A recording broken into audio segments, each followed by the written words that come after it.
Welcome to the Sports by Fry channel. Thank you for tuning in. My name is Fry, that is JLo, and once again we are back discussing everything AFL fantasy, this time for round 16. One game in the books, 8 to go. I had no one play. So Oh, did you? You had no one play last didn't night? interest me one bit. Oh. I had two players play, two very different circumstances. Oh yeah, Lloyd was good. Lloyd was good, Dangerfield was not. Oh, yeah. Although he struggled against the Swans, I think he had like a 70 earlier in the year, so it was kind of, the writing was on the wall, but yeah, he's been crap this year. Anyway, there's more things. Since you got him, he's been crap. I know. Well, he wasn't doing great before that, but he's been doing especially bad since I brought him in. There's more things to talk about rather than just Patrick Dangerfield, though. Big week of AFL fantasy. I'll be honest, my team kind of got a bit neglected this week with NBA free agency going on. I wasn't really on the ball, and in hindsight, I probably should have traded Isaac Heaney so that I could get more points on my field and get a better score, but it is what it is. He's locked onto my bench now, but hopefully, fingers crossed, he just has a 1 week injury. Yep, big week of fantasy ahead. It's starting to get very, very interesting. I think we're about the last third of games, so the next couple of weeks will set us up for the finals. Very important if you need to make a push up the ladder in your leagues. You're going to have to make the most out of your trades. So, speaking of trades, do you want to dig into yours? Oh, before we do trades, sorry. Talk about team selection. Yeah. Did you dodge all the bullets through team selection? No, I got my forward line was a little bit up in the air with Liam Ryan going out as well as Joshy Battle. So that left me short on the field with Heaney out. So I needed to make some moves there. I wanted to get rid of Robbie Gray this week, finally. Yeah, I think everyone who has Robbie Gray wants to get rid of him this week. Was eyeing off the old Maxi Gawn, but it's not to be this week. I'll instead, I'm doing a double downgrade, essentially going Josh Battle to Ryan Abbott, putting McInerney on my field in the forward line. It's looking grim up there. And then I'm going Liam Ryan, pretty much a straight swap to Paul Ahern. Yeah, okay. So, I've got bank next week, but other than that, it's not looking... Where's Paul Ahern named? Because I remember he was a late in last week, wasn't he? Yeah, I was. Because he's on my bench at the moment. He's probably a lot of people's F6s or on the bench for him. So he's named on the wing, promising sign. Because obviously their squad hasn't been finalised yet because it's only 10 a.m. Melbourne time, something like that. Yeah, 11 a.m. So yeah, we'll find that out in a couple of hours as to what the go is there. But double down this week, make a bit of money. Yeah, I'd probably change it out at the last second. Always happens. Yeah, probably make a bit of money. Have 167k to spend next week. It's kind of nice. So hopefully. It'd be interesting to go back and look and see like what we said our trades were compared to what we actually ended up doing on this. Like, there's only what 6? No, that's not right. When's like at 6 a.m. our time? So what's that, like 8 hours away? Yeah. No, bit over. Anyway, it's beyond me. Yeah, it's within half a day. So I swear, anytime we put these videos up, we always change our minds within half a day. Yeah. But my trades are not changing. Okay. I am definitely going Liam Ryan out. I've locked this in on Monday.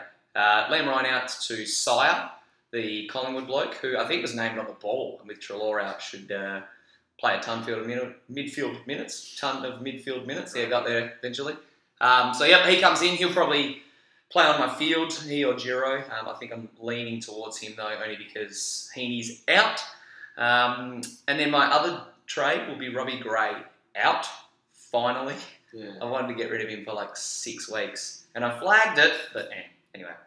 It's not the Robbie Gray show, but yes, as AFL fantasy coaches will know, it'll be good to see the back of him. So I think, after saying it's set in stone, I'm bringing in Cade Simpson. Sure. Lock and load. Nice. I have to put Whitfield into my midfield, but that's all right. He's, awesome.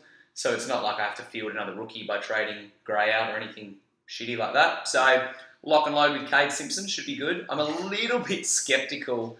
I don't know why. I just have a feeling that he's going to just have like a 60 or a 70. Be the first one of the year. So. I don't know, yeah. I just got a gut feeling. So I don't know why, but I'm sniffing around Dane Beams as well. No, still. Get off the Dane Beams train. You're really not a fan?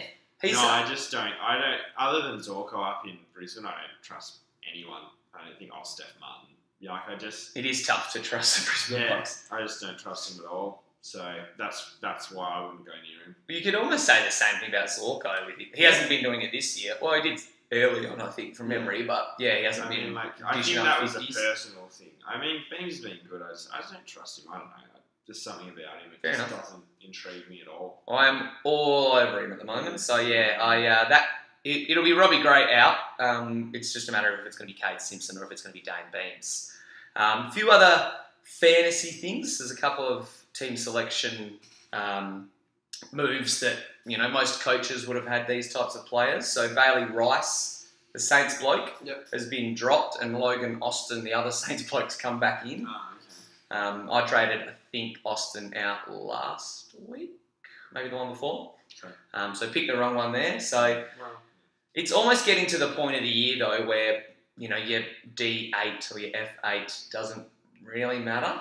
If you've got one playing emergency and he's making you money, and you can swap them around to potentially, make more money and patch any holes that come up, that's handy. But yeah, it's almost that time of the year. Yep. You said you still got big Oscar McInerney, right? Yeah, he had to go into the forward line this week, so we'll see how that goes. That'll be interesting. I think he's another one who's the perfect example of someone that you can just flick out and get. I've been ready to do it, but I just haven't been able to. I can't remember where I read it or heard it. I think it was on Twitter, and they were saying that Oscar McInerney's like your in case of emergency break glass cash thing, so you can just flip him out to a basement dude and throw it on top of someone else. So yeah, those two are a few spanners in the works for people. Obviously, Fifey's injury was another big blow. Now it's reported he's going to be out for about 4 or 5 weeks. Yeah, that's so you have to wonder. I think there's technically 7 games left, 7 games for the Dockers. So if it gets to the point he's been out for 5 weeks, is there really much point in playing 2 more?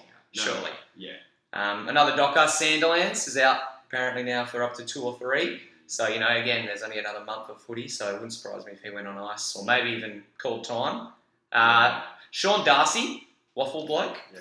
He could be an interesting option. Price pretty. He's already worth quite a bit. I was going to say, he's priced pretty awkwardly in Classic. But if the same price as Nick Nack. Well, what's he priced at average-wise? So he's priced around the 80 mark. Yeah. I think obviously that's what he would have averaged last year, but he was capable of going bigger than that.